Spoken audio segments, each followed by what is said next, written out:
Praise the Lord, ஹல்லேலூயா. கிறிஸ்துவுக்குள் பிரியமானவர்களே, இந்த அருமையான காலை வேளையிலும் தேவ சமூகத்துக்கு வந்த உங்கள் ஒவ்வொருவரையும் இயேசுவின் இணையற்ற நாமத்தினாலே அன்பின் வாழ்த்துக்கள். இந்த நாளிலும் ஏசாயா 2:22 அடியேன் வாசிக்கிறேன். நாசியிலே சுவாசமுள்ள மனுஷனை நம்புவதை விட்டுவிடுங்கள், எண்ணப்படுவதற்கு அவன் எம்மாத்திரம். ஆமேன், ஹல்லேலூயா.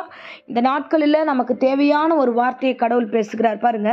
நாசியிலே சுவாசமுள்ள மனுஷன்.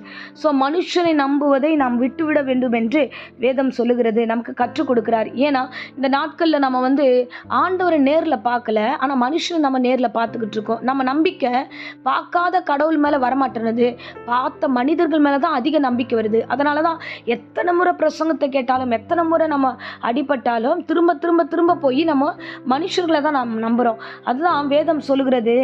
சங்கீதம் 118:8 வாசிக்கிறோம், மனுஷனை நம்புவதை பார்க்கலும் கர்த்தர் மேலே பிரியமாக இருங்க, கர்த்தரை நம்புங்க, கர்த்தரை தேடுங்க.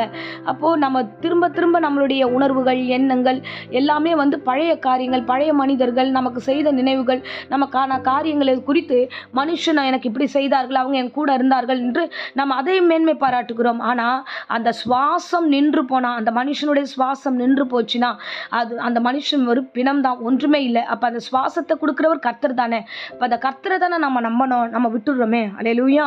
ஸோ எத்தனையோ முறை இந்த பிரசங்கத்தை கேட்குற பிள்ளைங்க ஏமாந்துருக்கலாம், எத்தனையோ நண்பர்களை நம்பி ஏமாந்துருக்கலாம். இவங்க காப்பாற்றுவாங்க, அவங்க காப்பாற்றுவாங்க, நிச்சயமாக எனக்கு துணையாக இருப்பாங்க, கடைசி வரைக்கும் வாழ்க்கை துணையாக இவங்க கடந்து வருவாங்க, கடைசி வரைக்கும் என் நண்பன் என்னை கைவிடவே மாட்டான், கடைசி வரைக்கும் என் சொந்தம் என்னை விட்டு போகவே போகாதுன்னும் போது எத்தனையோ முறை நீங்கள் இதை சொல்லியிருக்கலாம். ஆனால் பல காலங்களில் கர்த்தர் உங்களுக்கு மனுஷர் வெறும் மனிதர்கள் தான் என்பதை எத்தனையோ முறை காண்பித்திருக்கிறார். அதெல்லாம் நம்ம இப்போ இந்த காலத்தில் கொஞ்சம் கொஞ்சமாக மறக்க ஆரம்பிச்சிட்டோம். பாருங்கள், மனிதன் மேலே விரோதமாக இருக்கிறதுக்காக கர்த்தர் நம்மளை அழைக்கல.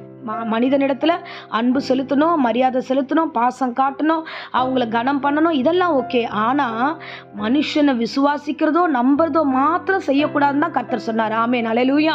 நீங்கள் அன்பு செலுத்துங்க, ஒன்றும் பிரச்சனை இல்லை, மரியாதை கொடுங்க, கனப்படுத்துங்க, பாசத்தை செய்யுங்க, இல்லை அவங்களுக்கு மரியாதை கொடுத்து அவங்களுக்கு ஏதாவது வாங்கி கொடுக்கணும் செய்யுங்க, எது ஒன்றா செய்யுங்க. ஆனால் அவங்க தான் என் வாழ்க்கை, அவங்க தான் என் உயிர், அவங்களுக்காக தான் நான் வாழ்கிறேன், நான் ரொம்ப நம்புகிறேன், நிச்சயமாக அவங்க என்னை பாதுகாப்பாங்க, எனக்கு துணையாக இருப்பாங்க, எல்லா காலத்திலையும் என்னோடு கூட இருப்பாங்கன்னா அது முற்றிலும் தவறான விஷயம். ஆமென், ஹல்லேலூயா. ஏன் தெரியுமா இந்த வார்த்தை சொல்றேன்? ஆதியாகமம் 6:6 வாசிக்கிறோம், தாம் பூமியிலே மனிதனை உண்டாக்கினதற்கு கர்த்தர் வெசனப்பட்டார். ஆமென், ஹல்லேலூயா. ஸோ அது அவருக்கு இருதயத்துக்கு வெசனமாக இருந்தது. ஏன் தெரியுமா? அந்த மனுஷன் அவனுடைய இருதயத்தில் பார்த்தீங்கன்னா அவன் நித்தமும் பொல்லாதவனாக இருக்கிறான், அவன் வழியை அவனே கெடுத்துக்கிறான். அப்போது இந்த மனுஷனை ஏண்டா படைச்சோன்னு கர்த்தரே நினைக்கிறாரு. ஆனால் நாம் அப்படி இல்லை, எத்தனை முறை ஏமாந்தாலும் அந்த மனுஷனையே நம்புகிறோம். ஹல்லேலூயா. அதுதான் ஏசாயா 36:9 நம்ம ஒரு வார்த்தையை வாசிக்கிறோம், ரதங்களோடும் குதிரை வீரர்களோடும் வருவார்கள் என்று எகிப்தியரை நம்புகிறாயா? இது ஒரு அருமையான வார்த்தை. எகிப்தியர்கள் பலம் நிறைந்தவர்கள், எகிப்தியர்கள் ஆசீர்வாதம் நிறைந்தவர்கள், அவர்களோடு ரதங்கள் இருக்கிறது, குதிரைகள் இருக்கிறது, அவர்கள் செழிப்பாக இருக்கிறார்கள், ஆகையால் அவர்கள் எல்லாம் வரும்போது என்னை காப்பாற்றுவார்கள் என்று இஸ்ரவேலர்கள் நம்பும்போது கர்த்தர் கேட்கிறார், அப்போ குதிரைகளோடும் ரதங்களோடும் வருவங்களெல்லாம் நம்புவியா? இது எப்படிப்பட்ட வார்த்தை தெரியுமா? உங்ககிட்ட பேச வராங்க, அவங்க பொண்ணோடும் பொருளோடும் ஆசீர்வாதத்தோடும் இல்லைன்னா ஒரு பெருமையான வார்த்தைகளோடும் உன்னை வர்ணித்து பேசும்போது நீங்கள் அவங்கள அப்படியே நம்பிடுவியா? அல்லேலூயா. ஒரே ஒரு நிமிஷம் நின்று நிதானித்து யோசித்து பாருங்க. இப்பவும் மறுபடியும் சொல்கிறேன், அன்பு செலுத்தலாம். ஸோ அவங்களுக்கான காரியங்களை நம்ம திரும்ப அவங்களுக்கு கொடுக்கலாம், நம்ம செய்ய வேண்டிய காரியமெல்லாம் செய்யலாம், ஒன்றும் தப்பே கிடையாது. ஆனால் விசுவாசிக்கக்கூடாது, அவங்கள நம்பக்கூடாது. அந்த காரியத்தில் நீங்கள் கவனமாக இருக்க வேண்டும். ஆமென், ஹல்லேலூயா. அப்படி நம்ம மீறி செய்யும்போது பல நஷ்டங்கள் நமக்கு தான் ஏற்படும். திரும்ப நம்ம தான் ஆண்டவரே என்னை இவங்க ஏமாற்றிட்டாங்க, இவங்க என்னை துரோகம் பண்ணிட்டாங்க, இவங்க இது பண்ணிட்டாங்கன்னு அழ ஆரம்பிக்கிறோம். இந்த பிரசங்கத்தை கேட்கிற அருமையானவர்களே, யாராக இருந்தாலும் சரி, உங்களுக்கு கர்த்தர் உங்களோட முகமுகமாய் பேச விரும்புகிறார். உங்களை அழைப்பேன் தெரியுமா? கர்த்தரை தேடுங்க, கர்த்தரை தேடி அவருடைய அன்பை மற்றவங்களுக்கு சொல்லிக் கொடுங்க, அதுவே போதுமானது. ஆமென், ஹல்லேலூயா. ஸோ ஆகையால் தயவு செய்து உங்கள் வாழ்க்கையில் பெரிய துரோகத்தையும் பெரிய ஏமாற்றத்தையும் சந்திக்க கூடாதுன்னா மனுஷனை நம்புவதை விட்டுட்டு தேவன் பேரில் பற்றுதலாக இருங்க. அதுதான் உங்களுக்கும் நல்லது, உங்களை சார்ந்திருக்கிற பிள்ளைகள், உங்களை பார்க்கிறவர்களுக்கும் அதுதான் நல்லது. ஆமென். ஸோ இப்பொழுதும் அடியேன் உங்களுக்காக ஜெபிக்கிறேன். அன்பு ரட்சகா, இந்த அருமையான தருணத்தில் எங்களோட அருமையான வார்த்தையோடு கூட இடைப்பட்டீரே சுவாமி. ஸ்தோத்திரம் ஆண்டவரே. அப்பா உமக்கு ஸ்தோத்திரம். நாசில சுவாசம் உள்ள மனுஷனை நம்புவதை விட்டு விடுங்கள் என்று சொன்னீர் ஆண்டவரே. விடுன்னு சொல்ற அந்த வார்த்தையே அருமையான வார்த்தை ஆண்டவரே.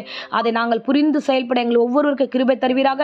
இந்த பிரசங்கத்தை கேட்கிற ஒவ்வொரு பிள்ளைகளும் ஆண்டவரே அப்பா கர்த்தாவே அதை கவனமாய் செய்ய கிருபை தருவீராக.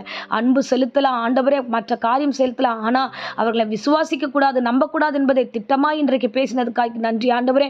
அப்பா உமக்கு ஸ்தோத்திரம். இனி ஒருவரும் ஏமாந்து போகாதபடிக்கு ஆண்டவரே அப்பா உம்மிடத்துல உறுதியாய் ஆண்டவரே உம்மை தேட கிருபை தருவீராக, ஆசீர்வதிப்பீராக. பிசாசானவன் மாயையான அன்பிலும் இச்சைகளிலும் ஏமாற்றுகிற ஆவிகளை இயேசுவின் நாமத்தினால் சபித்து பாதாளத்தில் கட்டுகிறேன் கர்த்தாவே. ஒவ்வொருவரும் தன்னிலை புரிந்து கொண்டு ஆண்டவரே உம்மை தேட கிருபை தருவீராக, ஆசீர்வதியும். இந்த வேளையில கூட வியாதி பலவீனம் ஆண்டவரே சுகவீனம் யாருக்காகிலும் இருந்தா எல்லா வியாதி பலவீனங்கள் நீக்கி பூரண சுகத்தை கொடுத்து கர்த்தர் ஆசீர்வதித்து நடத்தும். இயேசுவின் நேற்று நாமத்தில் ஜெபித்து ஒவ்வொருவரையும் ஒப்புக் கொடுக்கிறேன் ஜீவனுள்ள நல்ல பிதாவே. ஆமென், ஆமென். Praise the Lord. God bless you.